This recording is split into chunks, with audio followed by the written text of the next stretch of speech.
तर जय जिजाऊ जय शिवराय मित्रांनो, गेल्या 1 वर्षाच्या कालखंडापासून मराठा योद्धे मनोज जरांगे पाटील हे मराठा समाजाला कुणबी म्हणजे ओबीसीतून आरक्षण मिळावं या प्रमुख मागणीसाठी आपला लढा देत आहे। राज्यभरामध्ये वेगवेगळ्या ठिकाणी सभा रॅल्या घेतल्याच्या नंतर मराठ्यांचा रौद्र अवतार या सरकारने बघितला।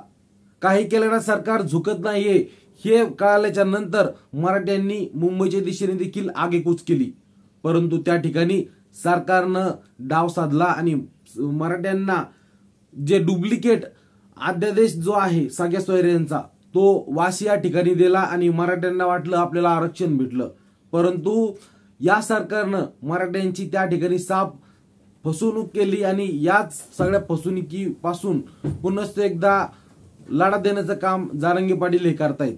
मराठ्यांचा महाएल्गार शांतता रॅलीच्या माध्यमातून आजपासून मनोज जरांगे हे मराठवाड्याच्या दौऱ्यावरती आहे आणि प्रत्येक जिल्ह्यामध्ये ते भव्यदिव्य अशी रॅली काढणार आहे। आज हिंगोलीला सभा आहे, उद्या 7 जुलै परभणीला सभा आहे, 8 जुलैला नांदेड या ठिकाणी सभा आहे, 9 जुलैला लातूर या ठिकाणी सभा आहे, 10 जुलैला धाराशिव या ठिकाणी मराठ्यांचं शक्ती प्रदर्शन होणार आहे, त्यानंतर 11 जुलैला बीड या ठिकाणी भव्यदिव्य अशी मराठ्यांची रॅली निघणार आहे, 12 जुलै रोजी जालना या ठिकाणी मराठ्यांचं भव्यदिव्य अशी शांतता रॅलीचं आयोजन करण्यात आलेलं आहे आणि त्यानंतर शेवटची रॅली मराठवाड्याची राजधानी असलेली छत्रपती संभाजीनगर या ठिकाणी होणार आहे।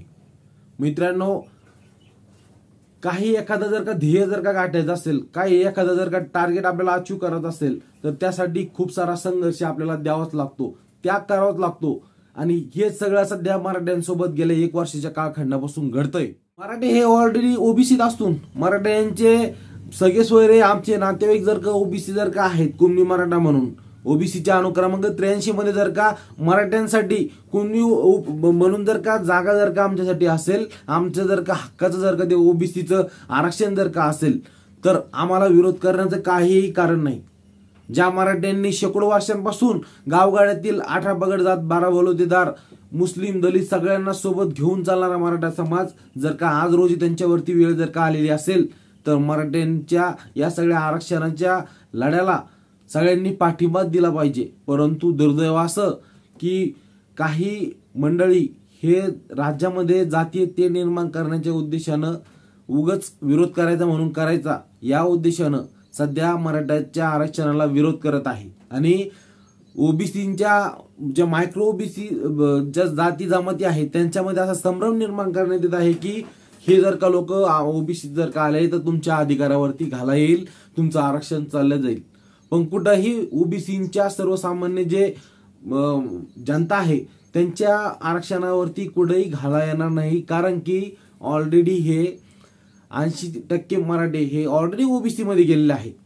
गेल्या काही काळामध्ये मी अगोदरच्या काळात बी माझ्या व्हिडिओमध्ये सांगितलं की विदर्भ असो, उत्तर महाराष्ट्र असो किंवा कोकण किनारपट्टी आणि काही पश्चिम महाराष्ट्राचा काही भाग त्याच्यामध्ये कित्येक वर्षांपासून मराठे हे ओबीसी कुणबी म्हणून ओबीसीच्या आरक्षणाचा लाभ घेत आहे। राहिला प्रश्न आता नोंदी सापडण्याचा। या नोंदी ज्या वेळेसपासून सापडण्याला सुरुवात झाली मराठ्यांनी वज्रमूठ त्यांची आवळली, जरांगे पाटलांच्या पाठीमागे भक्कमपणे मराठे उभा राहिले, त्याचं एक फलित झालं की 1,60,00,000 इतक्या मराठ्यांना आतापर्यंत कुणबीच्या ओबीसीचं जे दाखल्याचं जे प्रमाणपत्र आहे ते वाटप करण्यात आलेलं आहे। 1,60,00,000 मराठ्यांना ओबीसी मध्ये या लढ्याच्या नंतर समावेश त्यांचा करण्यात आलेला आहे आणि या लोकांची इथंच पोटदुखी आहे।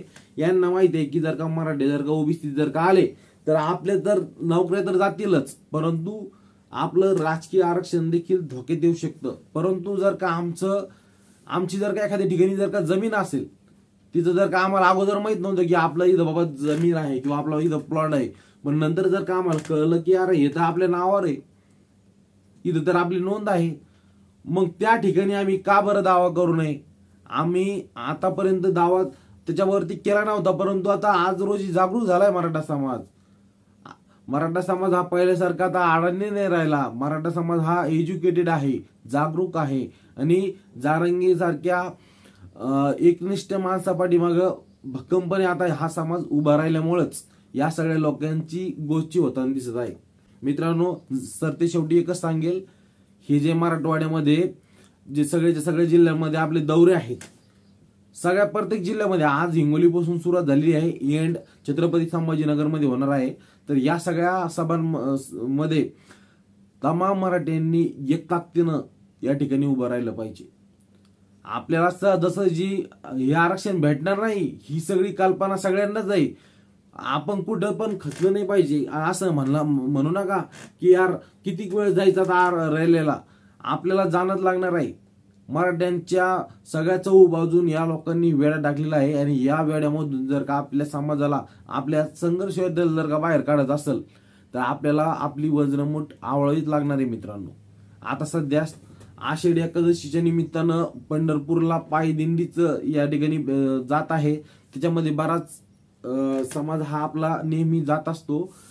तिकडं काही लोक जर का गेलेले असतील तरी पण आपले आपले काम धंदे, आपल्या नोकरी, आपले सगळे कुटाने सोडून आपण सगळ्यांनी एक मुठीनं, एक विचारानं आणि एक दिलानं जरांगे पाटलांच्या या सगळ्या सभाला उपस्थित राहा. निश्चितपणाने विजय आपलाच होईल, एवढा मला विश्वास आहे. धन्यवाद. जय जय शिवराय, जय छत्रपती शंभूराजे.